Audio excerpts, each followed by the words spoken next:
The following program is underwritten by the Nevada Irrigation District. Since 1921, providing clean and healthy drinking and irrigation water to more than 24,000 homes, farms, schools, and businesses in Nevada and Placer counties.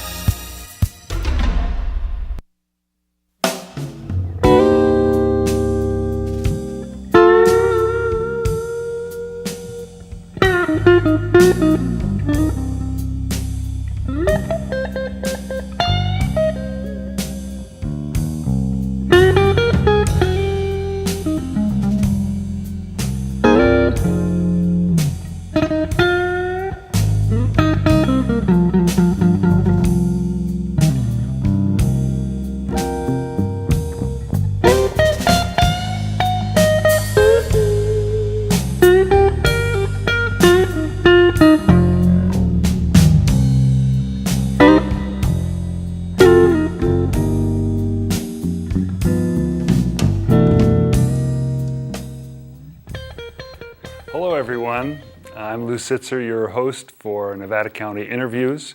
We have a wonderful guest this evening, George Cloud, local artist and old friend, who moved here in the early 70s, was when I met George, and was incredibly impressed with his artwork at that time, which was over 30 years ago. And George has continued to do his work throughout his life, and I've been threatening to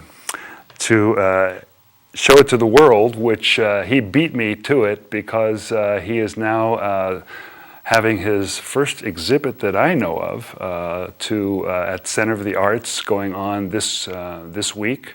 And so I want to introduce George to everyone. George, welcome to the show. Thank you so much for having me, Lou.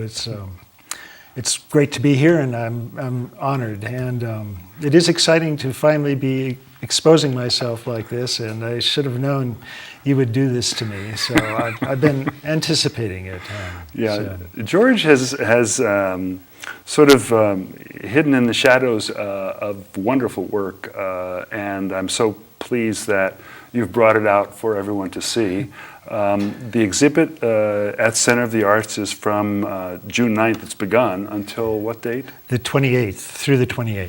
So everyone will be able to see it there until the 28th, and so I encourage you to do that. But we have a lot of images to look at today, and I want to encourage us to move on. So, George, I know that your life has been devoted to art, and it started at an early age. So if you could give us an indication of what got you interested, and then we'll move on to the images. Well, I was fascinated by book illustrations when I was a kid. Actually, that's what really got me into drawing and the fantasy of imagery, and that it was the one thing that I really loved to do, was draw pictures and make up stories about them. And then as I had a very quiet home. My parents were much older than most people's parents, and it was a very settled place, and I just spent a lot of time drawing and making up stories about these little drawings that I would do, and I became known in my class as the artist guy, So that's just what I love to do more than anything else. So I continued with that, and that's how it all started. And you received a Master's of Arts at San Jose State College. Yes, in 1970 I earned a master's degree in art, and this show is a retrospective, and it goes back to my graduate work at San Jose State, and so the earliest it's about a 39-year retrospective. So let's take a look at the first image. And I know this goes back to when you were working as a student at San Jose State. Yes. So this is a lithograph. I was working in the printmaking department, and this is a very significant image in my personal iconography. It was really where I first found my voice and my style, although I can't define what this style is, except I've been fascinated by symbolism, and this is one of my symbolist images. I think of this early time, when I first found this as sort of my visionary, mystical, cosmic period. So you have the ocean, clouds, a shell, the moon. Yes. And it's entitled Mystic Moonshell, and it was. It's just a very, very personal because with this image, I really felt like I had found my style somehow. At that point. So. Excellent. Here we go with some more clouds. This is a pen and ink drawing, and it is called The Revelation. It was. This was actually. I was pretty good at clouds, and so I was doing a lot of clouds, and I kind of identified them. Perhaps, being young as I was, maybe my head was in the clouds too. I'm not sure, but this was actually inspired by having a one-person exhibit at the Crocker Art Museum back in 1971, and I felt like I was being shined upon somehow. I was emerging from behind this mass of land, and this, this sun was shining down on me, and I thought perhaps I was on my way to fame and fortune, but that didn't prove to be the case. However, I got a kind of a good drawing out of it. So it's nice. It's nice to know that you have exhibited before. Yes, but it's been a long time. And here's another, what I call a symbolic landscape. This is called The Captive. Once again, you see there's that cloud there. And this was shortly after I had graduated from college, and I was working in a job that I didn't really like that much. And so I felt like I was captive. And that is the reason that cloud is captured in that, in those mountains like that, and wishing to be up floating in the sky once again. So, and I noticed that this is probably colored pencil? Yes, it's colored pencil. And so you moved from different forms of art to pencil foremost? Yes, I've tried different, I did lithography for printmaking, which is very much like drawing, and I also did just graphite pencil. I didn't do very much color, but I did break into color. I felt somewhat uncomfortable with color for the longest time, but I finally did work with that, and it seems to be more dynamic having color in my pieces.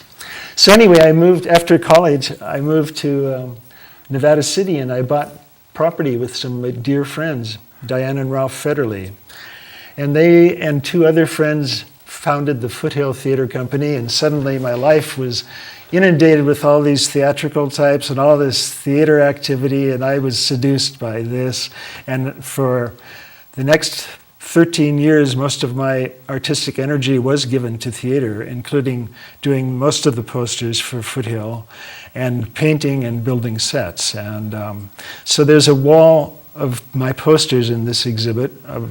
Not all of the posters I did, surely, but a good sampling of them. This is one for the Beggar's Opera, which was actually a production that was done in conjunction with Music in the Mountains, and it kind of, I'm particularly struck with this one because of the perspective. One would never think of a drawing looking up at a horse and rider. Again, the tree, the moon in the background is very dramatic, and I'm wondering how you come upon this sort of a thought. Well, this was, this image is a kind of an homage to my favorite book illustrators. It's somewhat reminiscent of those great illustrators like Howard Pyle, N.C. Wyeth, who were able to just create those, dramatic points of view, which makes it much more interesting to, than just a straight on. So it adds to the drama, and that was a conscious attempt there. This is a poster I did for Amadeus. It actually wasn't the official poster. It was a commemorative poster that I did because at this point, another poster maker came on, started doing the posters for Foothill. But I had this design that I really wanted to do, and I was printing these posters myself as silkscreen. I really wanted to do this one, so I printed it and put it out there as just a commemorative poster. And anyway, it was It's a beautiful personal It's project. a striking right. poster, So, and thanks. the subtleties of Amadeus in gold and the Foothill Theater Company insignia on the bottom. I mean, the subtleties are just so wonderful, and as well as the detail. Thanks. This is a poster. Actually, I did this for Garbeau's Dinner Theater. I just like the whimsy of it, and it's a Noel Coward play, and it's sort of an Art Deco feel to it. It's the one thing I liked about doing posters is that it was an attempt. My work was out there on the street, and it was an attempt to grab the eye, and I would always try to do something that would, It was a very public way of showing yourself. Right, yes, and for a while there I was quite exposed, unlike the past 10 years or so. Anyway, so people thought of me as a poster artist, and I was pleased doing that. It was lots of fun. It was the street was my gallery. So. Very creative, and it sort of put you on a schedule in the sense that you couldn't take that long. I mean, often your art pieces are long in creating, but we'll talk about that when we get to them. And this is one of my favorite posters for Waiting for Godot, which is also one of my favorite plays. And it just came together so easily, unlike so many of the images I struggled with. Anyway, I was very pleased with this. And also, I happened to be in this play. I played the part of Lucky. It was a very exciting adventure, this whole. And I think that image comes up later in your work. Yes, you'll see it. You'll see my. What I love about this is the simplicity of it, the striking simplicity.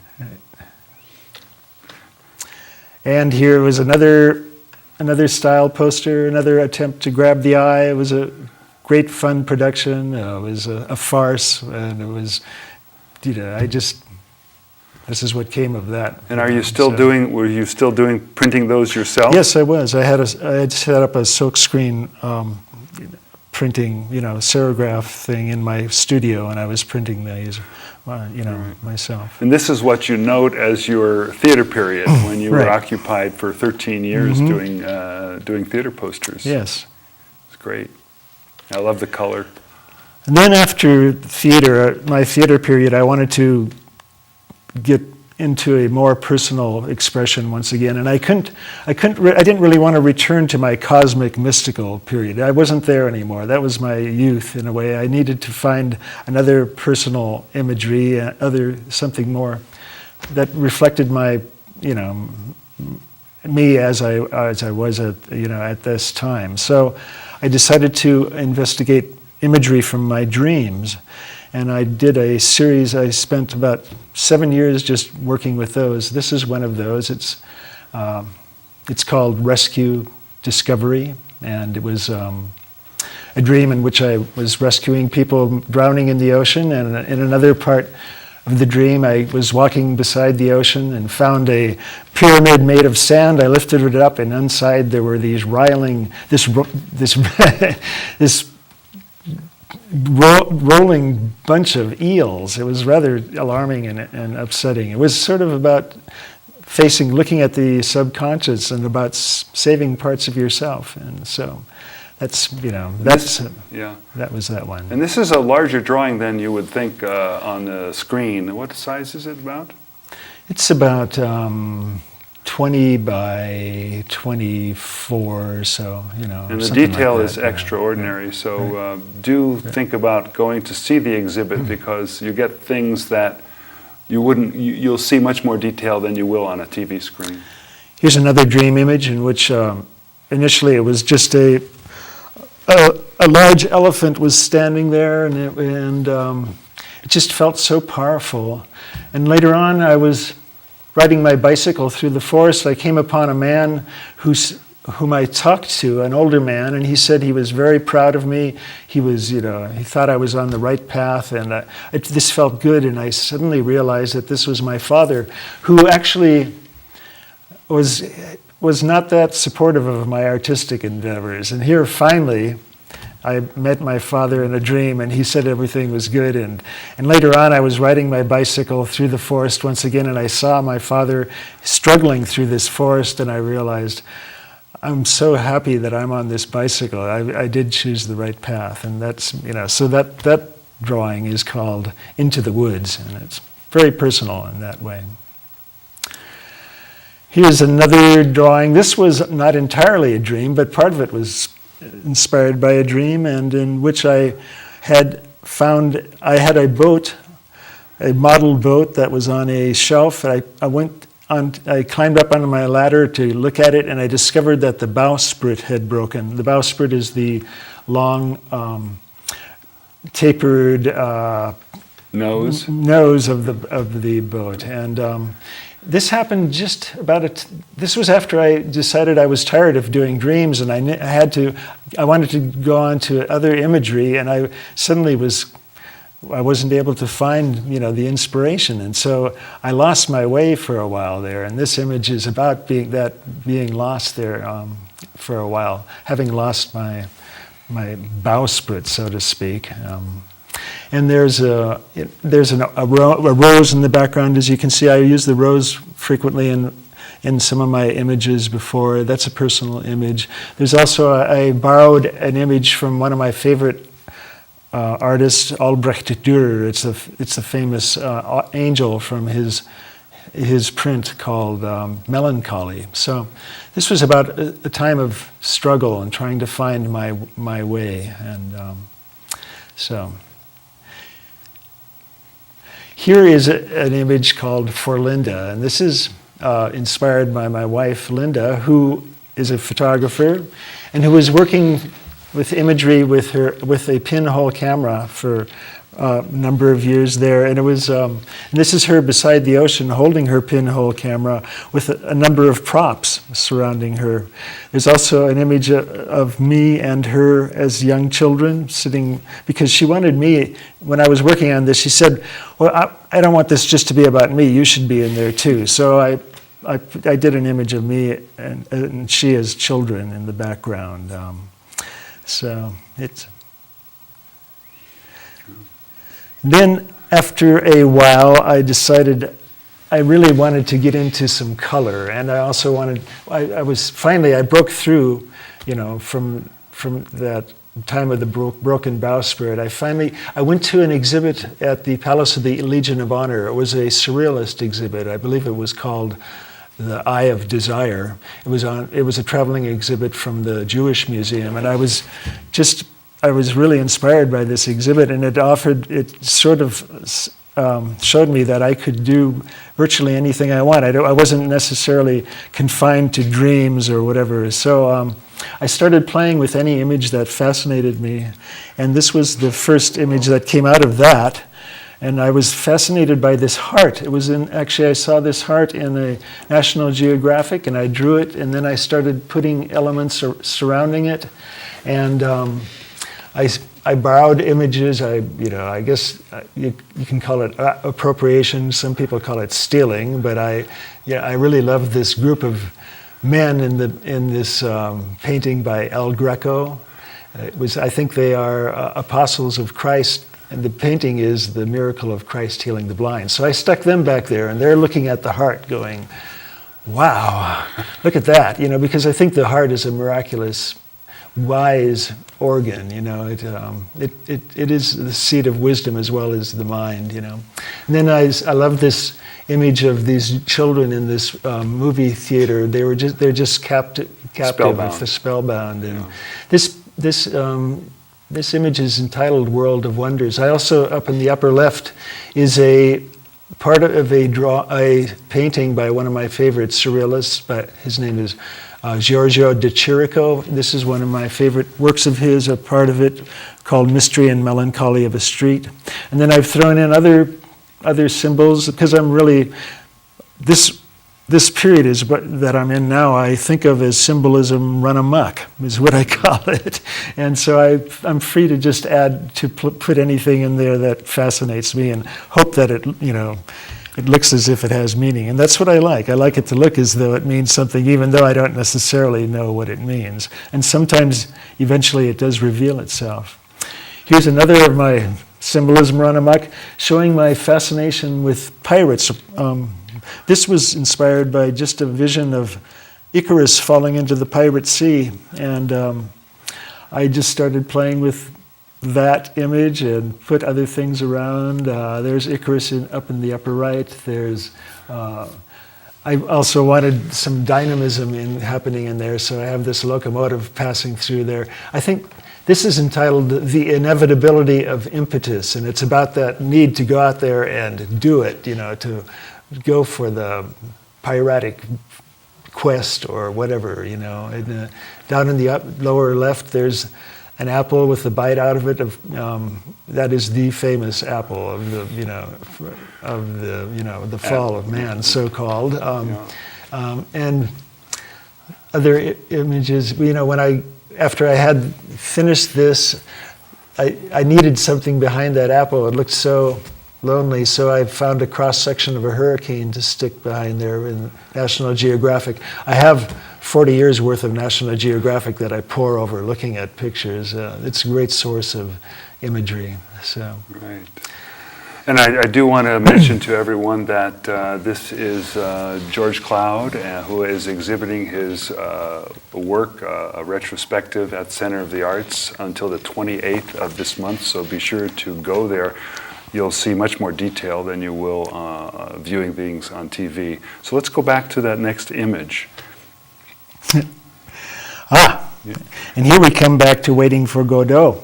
This is a drawing that is entitled How to Make a Drawing If You're Lucky. And it shows me performing the role of Lucky.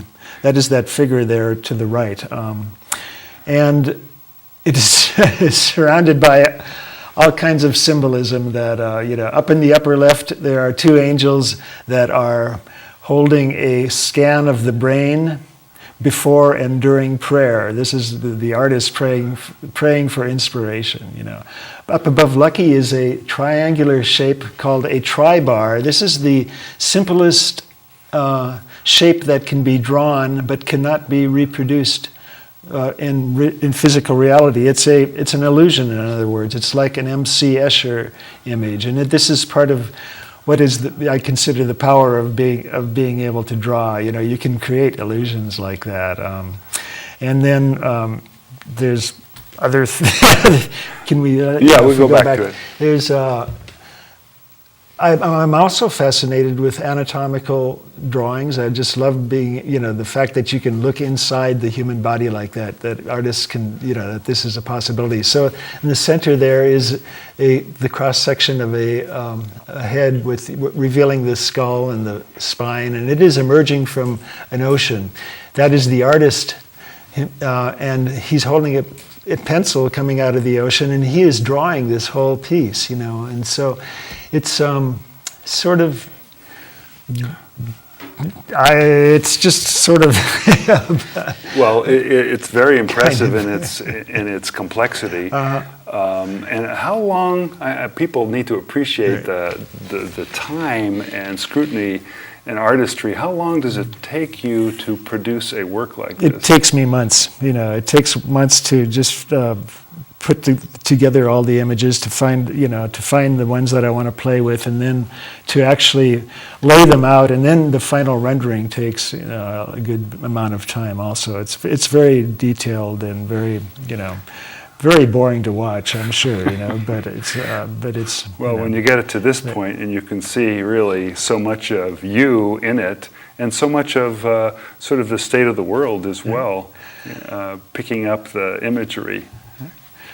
So this is another of my symbolism run amok. It's called Chaos and Carnations, and up in the upper left is an image that I found in a book by Carl Jung called Psychology and Alchemy, and it was actually a black and white engraving, and I drew it in color, and it is a cauldron of the cosmos in a way, of the earth, fire, water, and all these things, just mixing it up together, along with little images of astrological signs battling each other. And he said he called this the unfettered opposites in chaos, and he said chaos is the prima materia. This is from which everything comes, and I was just fascinated by it. So I drew it there, and then I needed another image, so I found an an image in the National Geographic once again, and this one is right, that circular image right to the right of the chaos,